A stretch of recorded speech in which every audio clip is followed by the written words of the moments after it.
नमस्कार दोस्तों, सेक्शन फॉर्मूले के हॉट्स मतलब हायर ऑर्डर थिंकिंग स्किल्स वाले क्वेश्चन सीरीज में आपका स्वागत है। तो आइए शुरू करते हैं मैथ्स जड़ी पर सेक्शन फॉर्मूले के हॉट्स।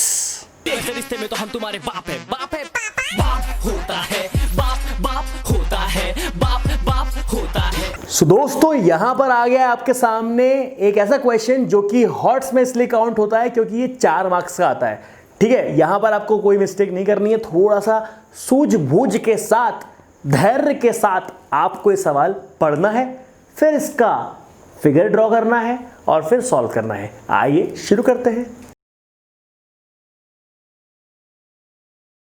यहां पर आपको समझ में आ गया होगा कि आपको ए भी दिया है, बी भी दिया है, पी भी दिया है, किसके फॉर्म में? बी के फॉर्म में। और यहां पर K/1 हमें निकालना है, मतलब रेशियो भी निकालना है और इस बी की वैल्यू भी निकालनी है। मतलब आपको दो सवाल इसमें सॉल्व करने हैं। बिल्कुल सेम कॉन्सेप्ट लगेगा जो आपने मेरे पिछले वीडियोस में देखे हैं। अब आगे बढ़ते हैं वैल्यू के साथ, सब्स्टिट्यूशन के साथ और फॉर्मूले के साथ। ओके, तो ये हमारा फॉर्मूला। अब धीरे धीरे वैल्यू डालना स्टार्ट करते हैं। तो आपको ये समझ में आया होगा कि x इज इक्वल टू, मतलब यहां पे x क्या था? -1, y क्या था? b। मैंने उसके लिए, दोनों के लिए फॉर्मूले में वैल्यू पुट कर दी। एक में 2 वेरिएबल हैं k और b, और एक में सिर्फ एक वेरिएबल है। ऑब्वियस सी बात है, हम वो क्वेश्चन पहले करेंगे, वो इक्वेशन पहले सॉल्व करेंगे जहां पर k मतलब सिर्फ एक ही वेरिएबल है। 2 वेरिएबल वाले में हाथ न डालना, पहले एक वाले से लड़ लो, इसकी वैल्यू जो आएगी उसको डाल देंगे इसमें, दोनों जीत जाएंगे। दोस्तों, k की वैल्यू आ गई है 2/3। Let's substitute this value in this equation and get value of b also. क्योंकि रेशियो तो आपको मिल गया है 2:3। तो जो पहला पार्ट था इन व्हाट रेशियो, ये तो निकल गया, पर अभी खत्म नहीं हुआ है, b की वैल्यू भी निकालनी है। याद रखिएगा कि यहां पर तो आएगा 5 के नीचे 5 और 3।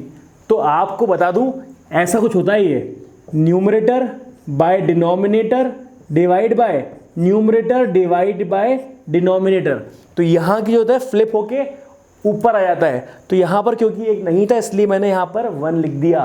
मतलब हर न्यूमरेटर के पास खुद का न्यूमरेटर बाय डिनोमिनेटर होता है और हर डिनोमिनेटर के पास उसका खुद का न्यूमरेटर बाय डिनोमिनेटर होता है। तो इस ऐसे कभी कभी गलती हो जाती है कैलकुलेशन में, वो गलती आपको नहीं करनी है।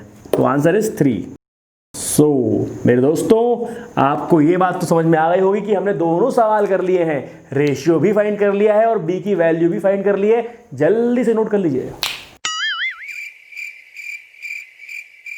तो दोस्तों, जब हम बात कर रहे हैं हॉट्स की, तो यहां पर एक टॉपिक आता है सेंट्रॉइड का भी।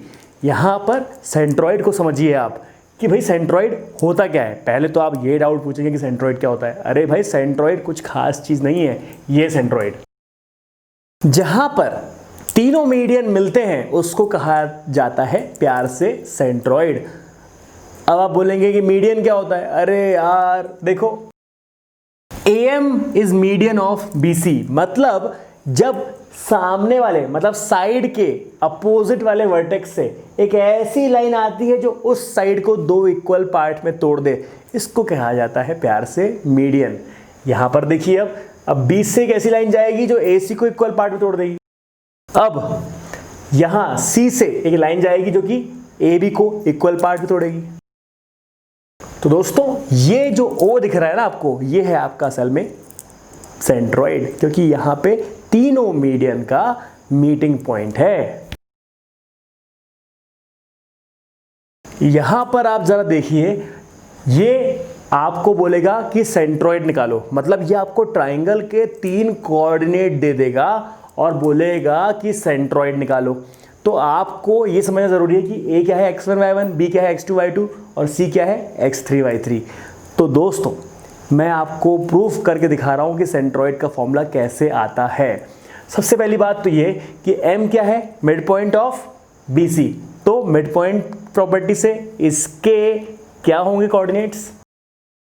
राइट, तो ये हो गए M के कोऑर्डिनेट, क्योंकि M तो था mid point.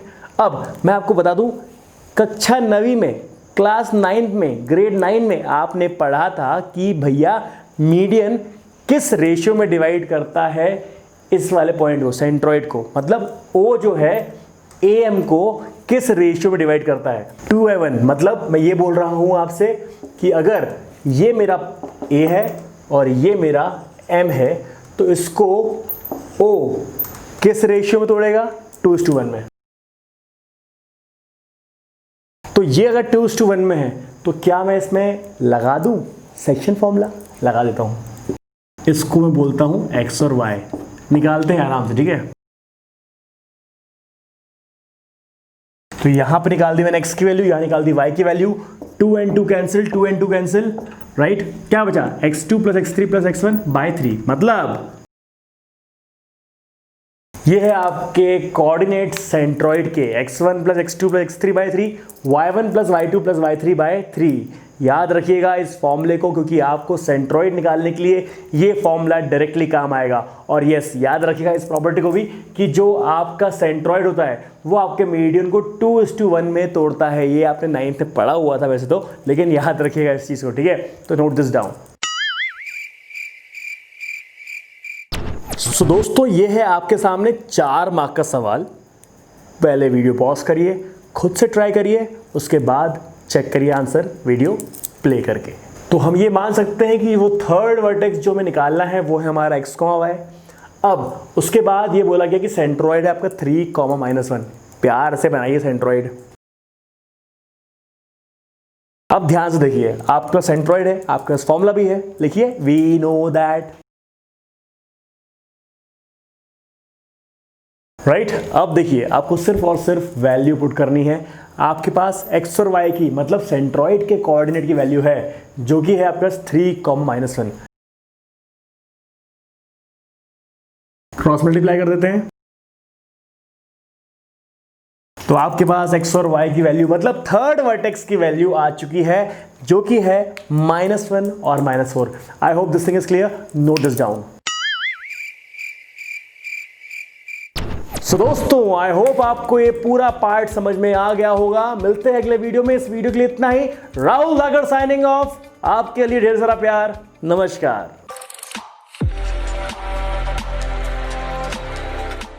C6 midgets that be fire juggling. Maybe it's just me, 'cause my mind is struggling. Babes, boyfriend is acting like a clown. Know what's going down every time that we in town. Take a look through the peephole. Yo, everybody's getting geek, bro.